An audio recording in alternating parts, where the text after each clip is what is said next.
Yo everybody, welcome back to another video. Hope you guys are all having a wonderful weekend so far. Now guys, today's video is going to be a blast because we're going to be delving into the specific tech on the two different mods we've been able to play in Brawl Stars so far. Now we've been able to play Energy Drink briefly on Heist, but I'm going to be covering Meteor Shower and Leech Life in today's video. Now I've been hearing the argument as of recently that these mods are taking skill away from the game because it's introducing a percentage of luck that we used to not have in Brawl Stars. So with this video today, I want to show you guys just how much skill, strategy, and tech can be pulled away from these mods that if you adopt them, you can gain the upper hand against your other opponents while playing in them. So hope you guys enjoy the information, and if you do like it, I would be more than happy to do this for the two other mods in the game as well. So guys, strap in, it's gonna be a fun video. Let's get it.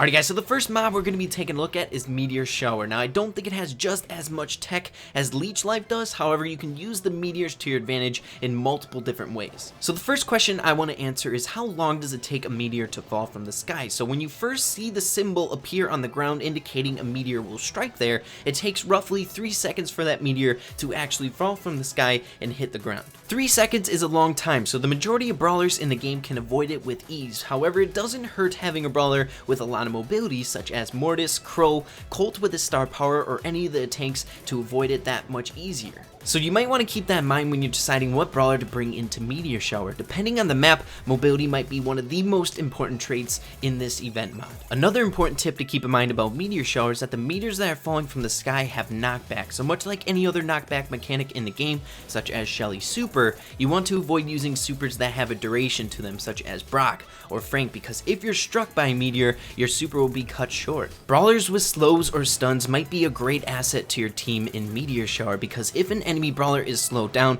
it might be more difficult for them to escape the radius of the meteor. Then you can use the meteor as another damage dealing element for your team. If you're playing on the game mode Gem Grab, you might want to try organizing your team comp with one brawler serving as a lightning rod. Brawlers who can fit this role are those who can play hyper aggressive comfortably by avoiding a lot of damage. For an example, Mortis is a perfect lightning rod, and what you want to do is play on the enemy team's side as much as possible while avoiding as much damage as you can. While you're close to the enemy team, the meteors will be coming down relentlessly, making it easy for you to rack up damage with those meteors, as well as keeping the meteors on the enemy team's side, so your team doesn't have to deal with it and the enemy team does. Meteors are a great tool to use in order to tell if someone is camping in the bushes. We all know that we have 2 tiles of vision radius, but if you're not within that 2 tile radius, you're not going to be able to see them. So a great way to combat this is to stand close to the group of bushes that you think someone is camping in. The mortar won't care about your vision, and it will come in if you're close enough to another brawler. This will either force the enemy brawler to leave the bushes in order to avoid damage, or take the full brunt of damage from the meteor coming down.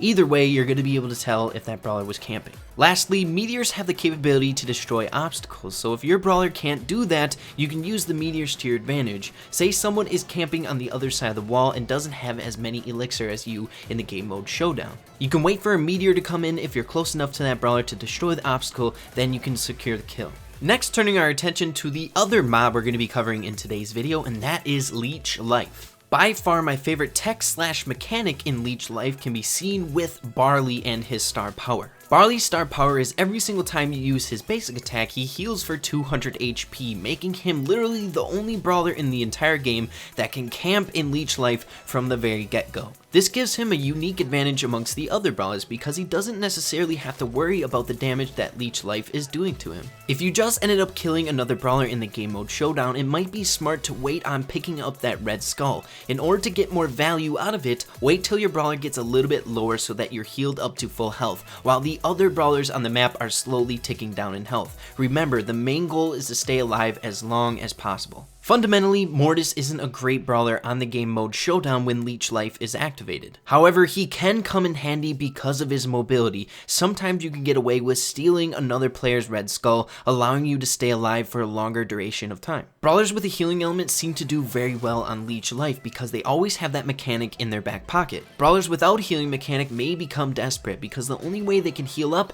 is by dealing damage, forcing them to become a little bit more aggressive than they should be. If you do have that healing element, you can use the forced aggression that the other brawler is doing to your advantage. Some brawlers aren't that good at being aggressive, such as Dynamite, so you can take them out with ease. Make sure to keep in mind that Leech Life doesn't do a flat rate damage, it does the percent damage of your maximum health. So the concept of you bringing in a brawler with really high health with the hopes of you being able to survive longer because of your health doesn't come into play. Instead of picking a brawler for Leech Life because of their health, look for a mechanic that's more helpful, such as healing, high damage dealing, or mobility. And finally, it's not always the best move in order to deal damage at all costs. For example, if you're on the game mode showdown and it's only you and another brawler and that brawler has lower health, it might be in your best interest just to stay away from that brawler so they die by that life leech damage. Or until they're just too desperate so that they have to advance on you and then you can take them out.